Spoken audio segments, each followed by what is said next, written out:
आज के समय में जैसे जैसे मेडिकल इंडस्ट्री में जाने के लिए होड़ बढ़ रही है, वैसे वैसे नर्सिंग के फील्ड में बहुत से लोग आगे बढ़ रहे हैं।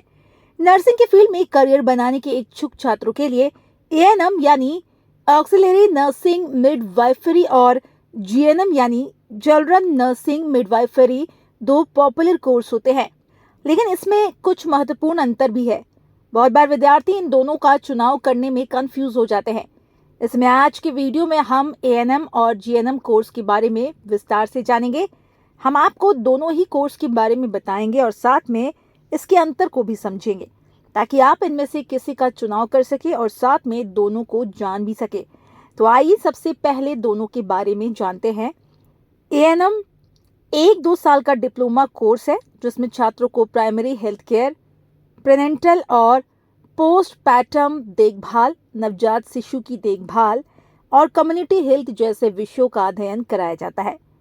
एक एएनएम को रोगी की देखभाल, दवाइयाँ देने, इंजेक्शन लगाना, प्राथमिक उपचार आदि की पढ़ाई कराई जाती है। ये कोर्स उन छात्रों के लिए उपयुक्त है जो ग्रामीण क्षेत्रों में काम करना चाहते हैं और कम्युनिटी हेल्थ में योगदान देना चाहते हैं। एएनएम नर्सिंग के फील्ड में जाने के लिए लोगों को पहली पसंद होती है।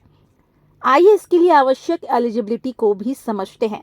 योग्यता: एएनएम बनने के लिए आपको किसी भी मान्यता प्राप्त बोर्ड से 12वीं पास किया हुआ होना चाहिए।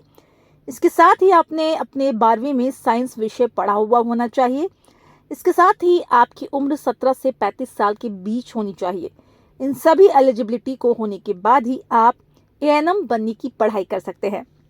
जीएनएम जीएनएम एक 3 साल का डिप्लोमा कोर्स है, जिसमें छात्रों को एएनएम कोर्स में पढ़ाई जाने वाले विषयों के साथ साथ अस्पताल में रोगियों की देखभाल, सर्जरी में सहायता और अन्य नर्सिंग सेवाएं प्रदान करने के लिए जरूरी स्किल्स सिखाए जाते हैं।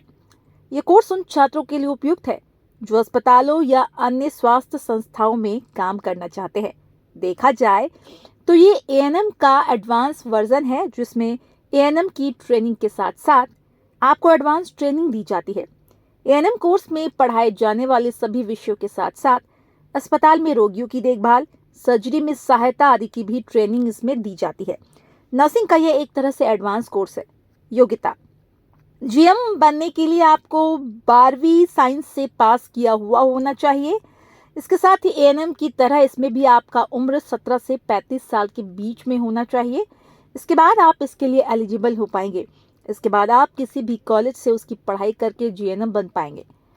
तो दोस्तों, अब तो आप एएनएम और जीएनएम दोनों के बारे में जान गए होंगे। आइए अब हम दोनों के बीच के अंतर को जानते हैं। एएनएम और जीएनएम में अंतर: एएनएम और जीएनएम दोनों ही नर्सिंग से जुड़े कोर्स है, जिसके बारे में हमने अभी जाना। हालांकि इसमें कुछ अंतर है। आइए इसके अंतर को समझते हैं। एएनएम 1-2 साल का कोर्स है, वहीं जीएनएम एक 3 साल का कोर्स है, जहां और एक एएनएम का काम प्राइमरी हेल्थ और कम्युनिटी हेल्थ पर ध्यान देना जाता है, तो वहीं जीएनएम का काम मास लेवल पर अस्पताल के मरीजों के इलाज करने और उनका देखभाल करने का होता है। एक एएनएम अपनी पढ़ाई करके ग्रामीण क्षेत्र में स्वास्थ्य केंद्रों में जॉब करती है, वहीं जीएनएम आपको अस्पताल और नर्सिंग होम में देखने को मिल सकते हैं। एक एएनएम का काम रोगी की देखभाल, दवाई देना, बेसिक इलाज इत्यादि होता है, तो वहीं जीएनएम का काम इन सभी कामों के अलावा अन्य क्लिनिकल काम भी होता है। ये तो थे कुछ बेसिक डिफरेंस दोनों के बीच। आइए अब हम आपको दोनों में से किसी एक कोर्स को कैसे चुनना है ये बताते हैं। कौन सा कोर्स चुने? एएनएम और जीएनएम में कौन सा कोर्स आपके लिए बेहतर है, ये आपकी पर्सनल गोल्स और इंटरेस्ट पर निर्भर करता है। यदि आप ग्रामीण क्षेत्रों में काम करना चाहते हैं और कम्युनिटी हेल्थ में योगदान देना चाहते हैं, तो एएनएम कोर्स आपके लिए उपयुक्त हो सकता है। यदि आप अस्पतालों या अन्य हेल्थ इंस्टीट्यूट में काम करना चाहते हैं, तो जीएनएम कोर्स आपके लिए बेहतर ऑप्शन हो सकता है। एएनएम और जीएनएम दोनों ही नर्सिंग के फील्ड में करियर बनाने के लिए अच्छे विकल्प है। इन दोनों कोर्सों के माध्यम से आप मेडिकल लाइन में एक अच्छा करियर बना सकते हैं। उम्मीद है जानकारी आपको अच्छी लगी होगी, आपको बहुत कुछ सीखने को मिला होगा। वीडियो पसंद आई हो तो लाइक शेयर करें।